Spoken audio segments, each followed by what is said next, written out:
tugas mewawancarai beberapa profesi. Jadi kemarin kita sudah wawancara psikolog sama dari dokter. Dan yang ini wawancara yang terakhir dari pihak kepolisian, profesi kepolisian. Mohon izin kemudian berkenan untuk memperkenalkan diri. Ya, terima kasih Pak Nindi. Sebelumnya saya memperkenalkan diri. Nama saya Gembong Yuda, pangkat Kombes Pol. Untuk jenjang pendidikan terakhir S2 Magister Hukum. Dan terakhir sekarang saya berdinas di Pusat Laboratorium Forensik Mabes Polri, yang sebelumnya adalah satu kantor dengan Pak Nindi di Direktorat Tindak Pidana Narkoba Bareskrim Polri. Saya rasa itu perkenalannya aja yang singkat. Siap, dan mungkin kita mulai dengan ada beberapa pertanyaan terkait profesi kepolisian. Mungkin bisa dimulai dari Bu Yuli untuk pertanyaan pertamanya.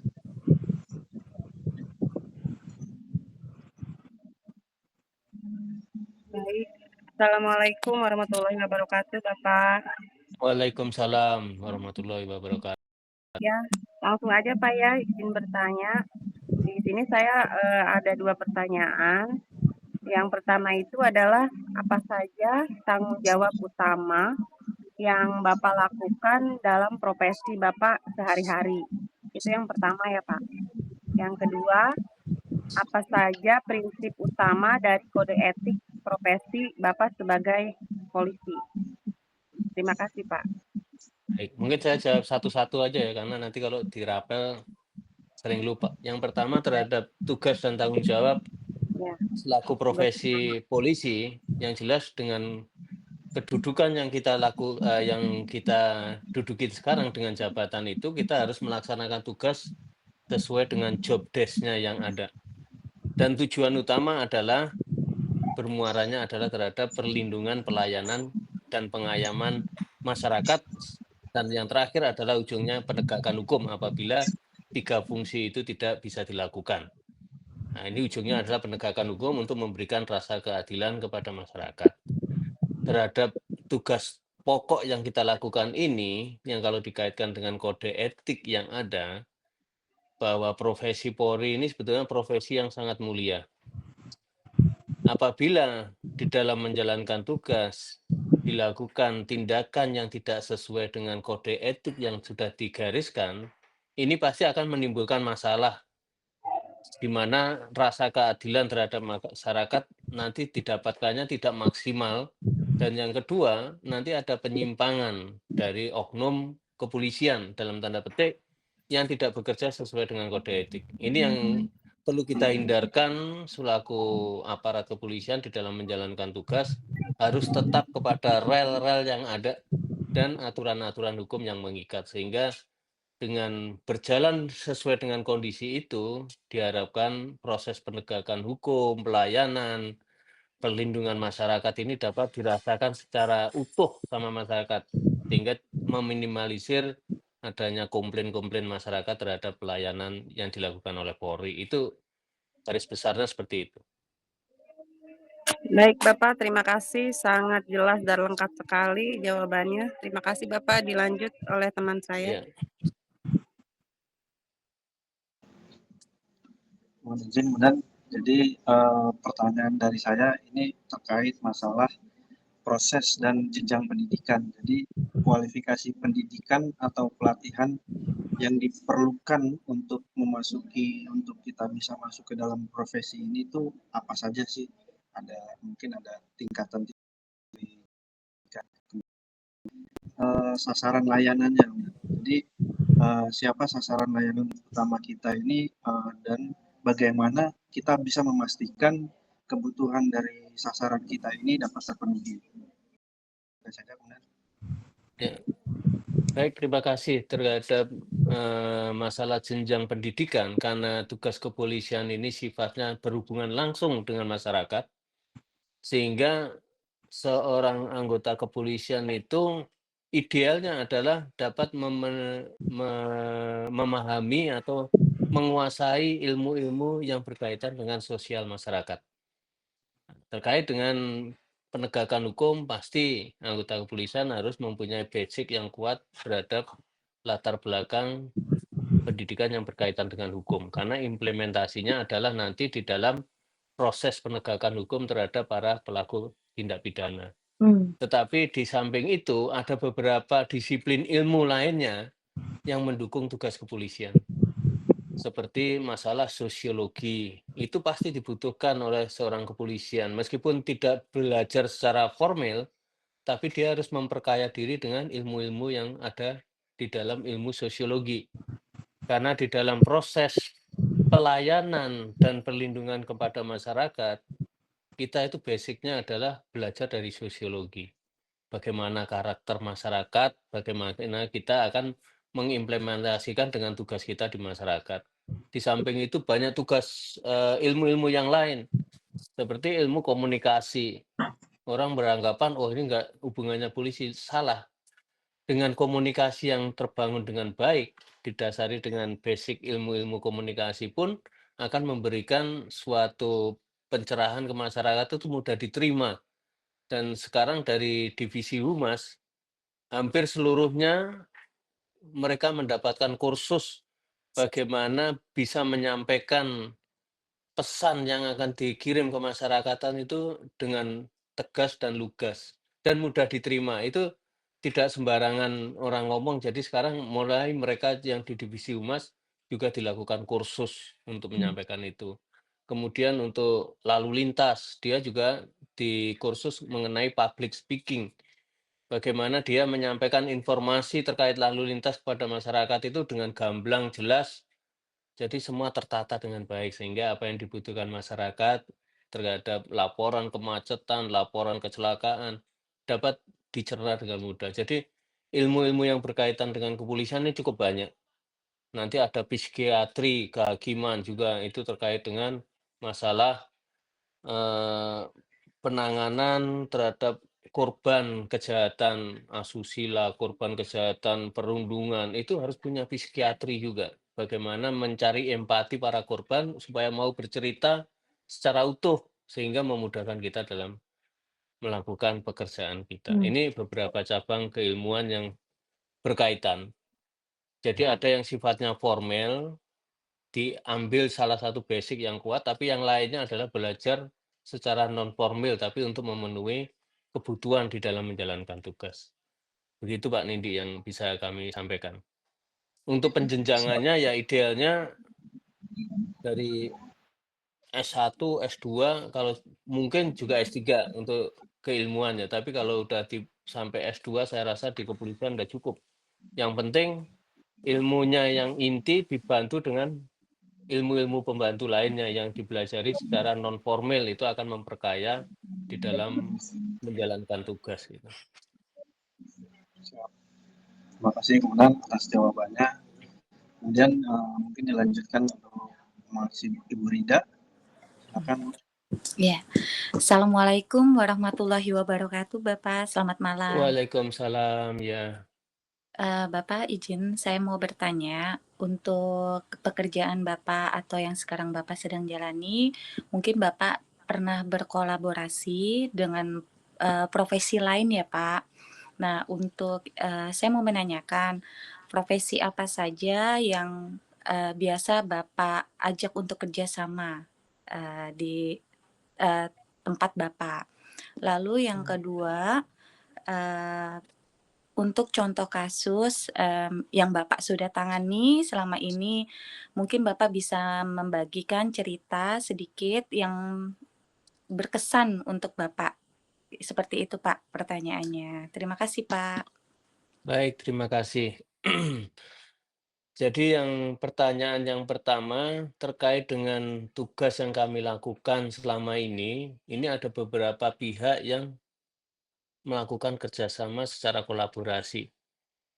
Bahwa tugas kepolisian sekarang ini tidak bisa berjalan dengan sendiri.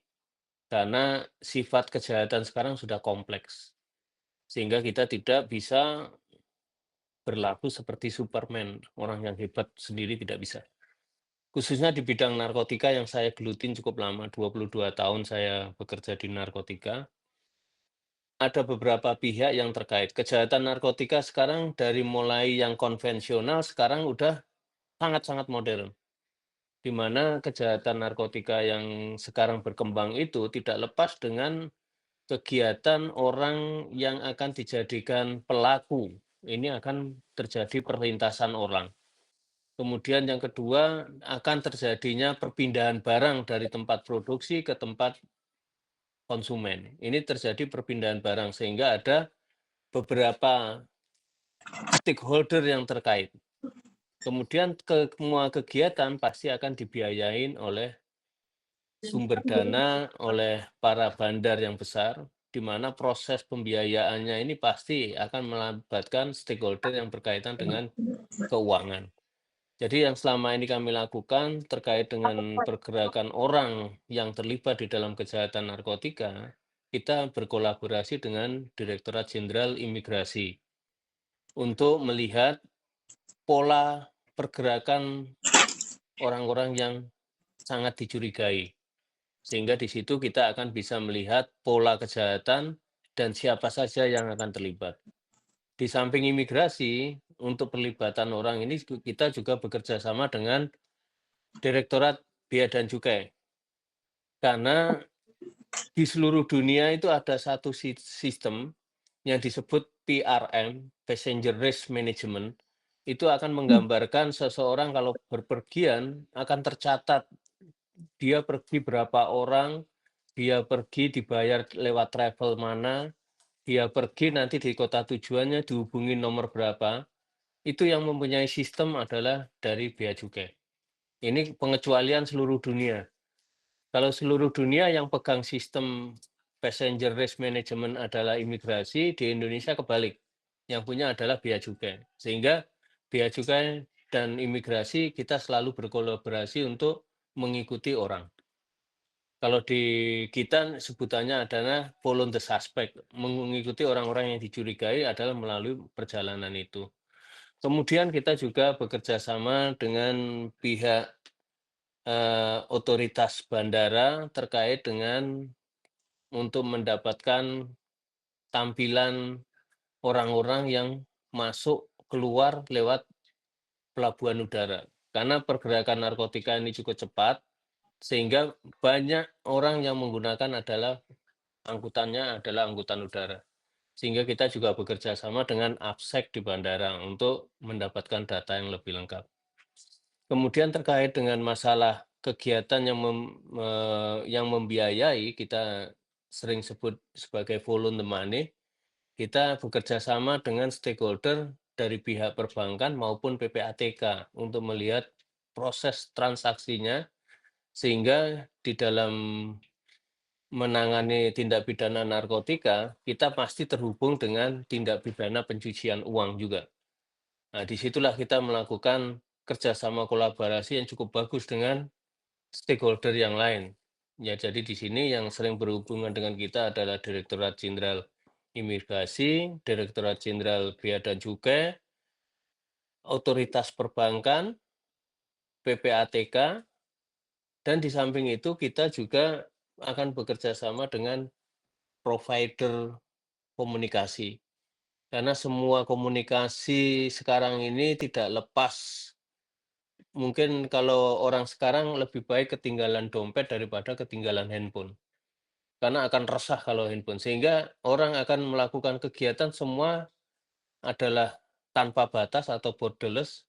Sehingga mereka menggunakan adalah komunikasinya adalah handphone.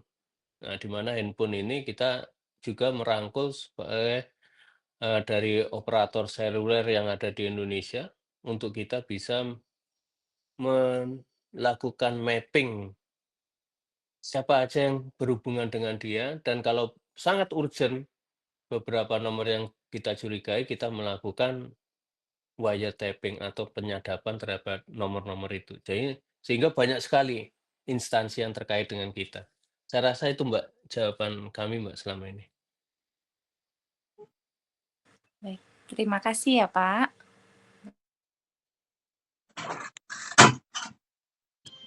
Untuk contoh kasus yang berkesannya Bapak maaf untuk contoh kasusnya, Pak. Mungkin Bapak Aduh, mau sedikit bercerita, Pak, yang banyak. Ya, contoh kasus banyak ini banyak pokoknya. suka dukanya banyak. Pak Nindi juga termasuk pelakunya juga. Tapi yang sangat berkesan ini ya pengungkapan yang cukup fenomenal waktu itu adalah pengungkapan penyelundupan narkotika jenis sabu sebanyak 1,6 ton yang kita bisa gagalkan di perairan Anambas, Kepulauan Riau waktu itu tahun 2018. Di situ cukup unik, beberapa teori kita masukkan, beberapa kebiasaan kita lakukan, ternyata dengan feeling naluri di lapangan itulah yang malah membuat terang perkara. Jadi beberapa teori udah kita susun, kita olah dari nomor ini. Ternyata kejelian di lapangan itulah yang menuntun kita sehingga kita melakukan penangkapan di tengah laut itu sehingga kita dapat 1,6 ton sabu. Itu yang paling berkesan. Tapi di luar itu juga banyak sekali kasus yang dimulai dari yang kecil, ketemu yang besar, sampai TPPU-nya sekian puluh miliar, ya itu pernah kita tangani juga. Itu suka dukanya. baik, Pak. Terima kasih ya, Iya, Pak, untuk baik. ceritanya. Mungkin ada yang lain? Selanjutnya oleh teman saya yang ingin bertanya. Dipersilakan Ibu Ariana. Iya, baik. Masya Allah, mencengangkan sekali ya ketika mendengar kasus luar biasa, Pak. Salut untuk kepolisian Ya, Indonesia, khususnya salut untuk Bapak dan tim yang sudah berhasil menggagalkan hal-hal yang membuat negatif anak bangsa ya, Pak, tentunya ya. Izin Pak, betul. saya Aryana Raswari ingin bertanya terkait dengan apa saja nih Pak isu-isu yang sekarang terjadi di, profesi yang sedang Bapak jalani. Kan kalau misalnya kita, dengar berita gitu ya Pak banyak sekali gitu, tapi, bisakah Bapak jelaskan apa kira-kira yang paling, sedang in gitu ya atau sedang booming di, profesi Bapak terkait dengan isu-isu profesi yang ada di kepolisian, seperti itu Pak? Terima kasih. Ya, kalau masalah atau isu di kepolisian itu menjadi seksi di pemberitaan. Apalagi ada oknum yang terlibat, itu sangat seksi dan beritanya tidak akan putus. Tapi isu-isu yang ada sekarang ini terkait dengan pemberantasan narkotika, memang di satu sisi kita melakukan upaya yang cukup masif, tapi di satu sisi ada beberapa yang melakukan pelanggaran terhadap narkotika sendiri yang dilakukan oleh oknum. Sehingga apa yang kita capai, istilahnya panas setahun, diajar hujan sehari udah selesai. Jadi begitu ada satu permasalahan yang menyangkut oknum kepolisian, sehingga apa yang kita perbuat selama ini orang nggak mencibir aja, bahwa apa yang dikerjakan itu, bisa-bisanya polisi, kata orang masyarakat, dengan kelakuan satu orang oknum yang melakukan tindak pidana. Sehingga isu yang bergulir itu akan dikaitkan dengan beberapa perkara yang pernah sebelumnya, itu digabung, sehingga menjadi bola salju yang cukup besar, itu akhirnya dibahas sampai sampai ke rapat terbatas DPR lah, seperti kasusnya Pak Teddy Minahasa. Waktu itu, ya akhirnya kesalahan polisi yang lalu-lalu dikumpulin jadi satu, bola esnya adalah ke Pak Teddy Minahasa. Sehingga dianggap ada permainan polisi terhadap barang bukti. Padahal itu dilakukan hanya segelintir Belum. oknum aja. Saya yakin mayoritas melaksanakan sesuai standar operasional prosedur yang ada di kita, sehingga barang bukti itu memang dilakukan pengawasan secara ketat dan langsung dimusnahkan. Tapi masyarakat dengan adanya kasus yang menimpa Pak Teddy Minahasa, suaranya minor semua ke polisi. Itu bisa-bisanya polisi. Nah, sekarang untuk membangun kepercayaan masyarakat, sehingga setiap pemusnahan barang bukti dilakukan ekspos, wartawan untuk lihat Masyarakat umum yang berkaitan dengan kegiatan narkoba kita libatkan seperti LSM supaya dia melihat, ini loh yang kita sita sekian puluh kilo, disisihkan sebagian untuk sidang pengadilan, sisanya sekian puluh kilo juga dimusnahkan. Dia menyaksikan. Ini adalah langkah-langkah menjawab suara-suara minor yang ada di masyarakat, itu. Ini makanya isu-isu seperti itu bukan hanya di narkotika ya, dan banyak lagi isu yang lain nanti terkait dengan masalah penegakan hukum yang dilakukan oleh satuan lain yang melibatkan anggota kita. Namanya Pak Joko Susilo, masalah korupsi ditangani KPK, wah banyak Mmm, lagi. Itu yang selalu terjadi di kita, sehingga ke depan memang semua polisi harus bekerja sesuai aturan yang ada dan meminimalisir kalau perlu zero adanya pelanggaran di dalam tubuh polisi itu mmm, akan berjalan ideal. Tapi kalau itu masih ada dan prosentasenya boleh dikatakan sering, nah ini berarti upaya-upaya yang kita lakukan bangun sekarang ini akan tertutup dengan berita-berita negatif itu, Mbak Ariana. Itu isu yang terjadi di kita. baik Bapak, sangat jelas sekali ya. Jadi intinya ini memang oknum ya Pak ya sebenarnya yang melakukan ya. Ya, Dan saya yakin bukan hanya di kepolisian ya Pak, tapi di, apa namanya, profesi manapun ya Pak yang melakukan kejahatan-kejahatan itu pasti oknum ya Pak, oknum tertentu seperti itu. betul, pasti. Ya, Mhm. Jadi bukan terjadi hanya di kepolisian saja ya, Pak, dan tadi sudah terjawab juga untuk membangun kepercayaan masyarakat akhirnya Bapak, membolehkan atau mengekspos ya ketika pemusnahan barang bukti gitu ya, Pak, ya. Supaya supaya transparan. iya betul Bapak, Masya Allah. Ya, ya. Oke Mhm. Bapak, ini, cukup membuat yang pasti kita yang orang-orang awam ya Pak, kayak saya sendiri, juga kadang suka bertanya-tanya gitu, ini, sebenarnya gimana sih gitu ya prosesnya gitu kan, maksudnya sebenarnya, ada nggak langkah-langkah yang tepat dari kepolisian untuk membuktikan bahwa sebenarnya itu hanya segelintir oknum yang melakukan itu gitu kan. Ternyata, sudah ada antisipasinya ya Pak dan sudah dilakukan Ya, juga gitu ya. Baik mungkin itu saja Pak kalau pertanyaan dari saya, tidak terlalu baik. banyak karena memang sudah Ya, jelas dan gamblang sekali di awal. Saya kembalikan lagi kepada Pak Nindi, silakan Pak Nindi. Terima kasih Bapak. terima kasih, Mbak.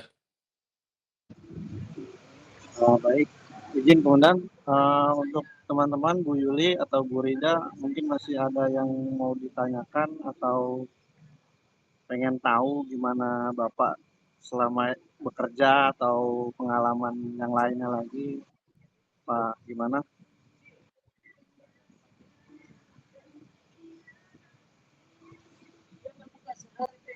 Ada Bu Yuli, Bu Rida? Untuk saya sudah jelas sih Bapak, sudah cukup Ya, jelas. terima kasih. Iya. Kalau Bu Yuli gimana Bu? Udah saya juga sudah cukup jelas, Pak, mungkin Bapak juga, lelah ya, langsung dengan kita yang kita ganggu, Pak, ya Nggak waktu apa-apa. istirahat. Iya Ya, nggak Pak, apa-apa. wah khawatirnya Mohon Bapak maaf lelah, itu aja. Iya.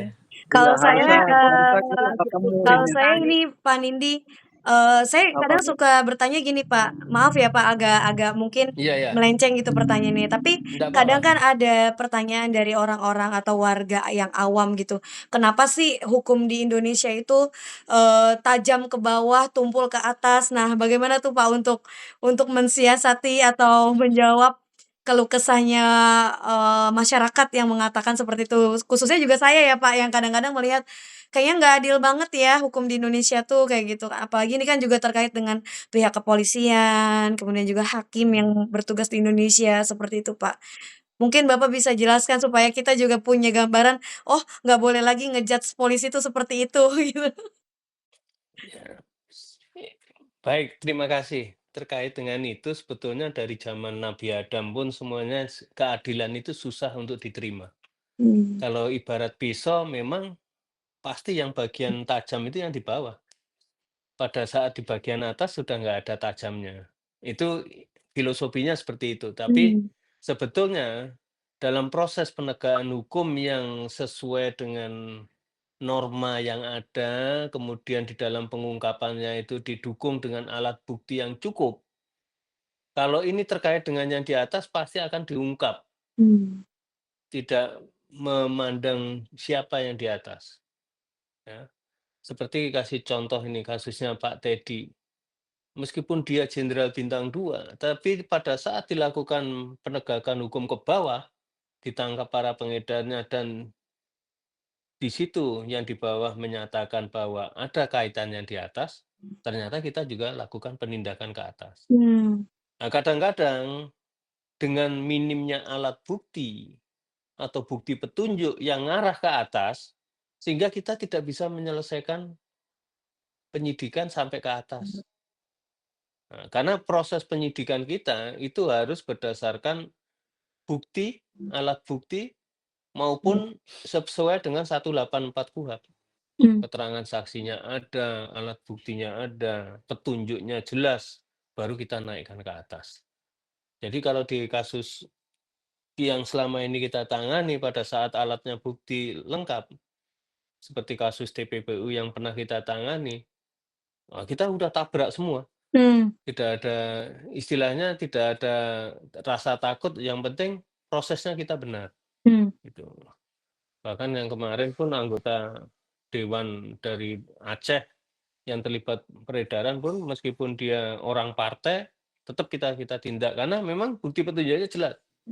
Tapi kalau pada saat bukti petunjuk, alat bukti itu sangat minim, bahkan tidak memenuhi kriteria untuk dilakukan jadi berkas perkara, pasti perkara tidak akan dinaikkan. Oh, baik. Karena kita akan percuma, nanti bolak-balik ke jaksa kita tidak bisa memenuhi, malah opini masyarakat lebih besar lagi. Sengaja dibikin kondisi semacam itu supaya tidak diselesaikan. Nah itu memang buah si malakama. Betul. Tapi prinsipnya kita tidak menganut tajam di bawah, tumpul di atas, enggak. Kita di bawah tajam, ke atas juga tajam. Sepanjang alat bukti lengkap, petunjuk lengkap, saksi lengkap, semuanya bisa mendukung, pasti kita naikkan ke Oh, atas. baik. Gitu, Mbak. Jadi apapun yang mau dijadikan, penyidikan itu harus berdasarkan barang bukti gitu ya, Pak, ya? Iya, Oh, kita iya. tidak lepas dari 184 KUHP. Jadi Oh, suatu sudah tindak diatur pidana ya, itu harus Pak? memenuhi di dalam 184 KUHP itu harus adanya keterangan saksi. Saksinya pun harus lebih dari satu. Karena satu saksi bukan menjadi saksi. Kemudian keterangan ahli, petunjuk, bukti surat. Jadi banyak sekali komponennya itu harus dipenuhi, baru itu bisa dijadikan satu Oke. berkas perkara, naik proses penyidikan. Apabila jaksa sudah menganggap ini lengkap, naik dia proses ke penuntutan. Seperti itu. Jadi semuanya berdasarkan prosedur yang ada ya, Pak, dan sudah Iya, dituliskan gitu ya dalam undang-undangnya seperti itu iya, ya, Pak? Baik, harus Bapak. dipenuhi. Jadi tahu karena sudah dijelaskan semuanya gitu, nggak cuma, biasalah Pak ya Iya, namanya iya, orang iya, awam gitu ya kan punya betul, pemikiran sendiri. Saya yakin juga Bu Yuli, Bu Rida pasti punya pemikiran yang sama dengan saya gitu. Tetapi ternyata iya, ketika dijelaskan, ternyata tugas polisi itu benar tadi, buah si malakama ketika mau melakukan action yang lebih lanjut tapi nggak ada barang bukti, ya jadinya akhirnya kayak bolak-balik aja gitu ya Pak. betul, Seperti itu ya. iya, Baik Bapak, iya. semangat terus Pak untuk tugasnya, mudah-mudahan Allah Baik, selalu terima jaga, kasih. Allah berkahi Amin, semuanya. Baik Pak Nindi, amin. mungkin cukup dari saya, sudah terjawab apa yang menjadi, pertanyaan saya. Terima kasih Iya, Pak atas jawaban yang lengkapnya. baik. Mungkin ada lagi, kalau nggak Ya ada. nanti Bu Aryana jangan ada lagi ya. Karena Cukup. saya pikir gini, emang nggak bisa ya polisi pakai feeling aja gitu? Kan udah tahu, jelas ini udah ada korbannya, udah ada ininya gitu kan. Ternyata nggak bisa cuma mengandalkan feeling doang ya Pak, harus harus Nggak sesuai bisa. dengan SOP, prosedur yang ada Iya, gitu. Jadi ya udah, betul, kita kalau udah yang namanya, terkait dengan hukum, ya ngikutin peraturan yang ada gitu ya Pak. betul. Ya, Baik Pak Nindi, cukup Pak Nindi, terima kasih. iya. Gimana? Terima Masih kasih. lanjut atau ini cukup? Kalau cukup, saya juga terima Nggak cukup, kasih. Iya udah cukup Pak, terima siap. kasih. Kita Ya, mau foto Siap. bersama dulu ya Pak Mohon Nindi ya? izin kemudian baik, Heeh. baik, baik. foto dulu nanti siap. Ya, Ya, izin ya Pak, kita lihat kamera baik. semuanya. Ya, 1, 2. Oke, sekali lagi ya, Pak. 1, 2. Oke.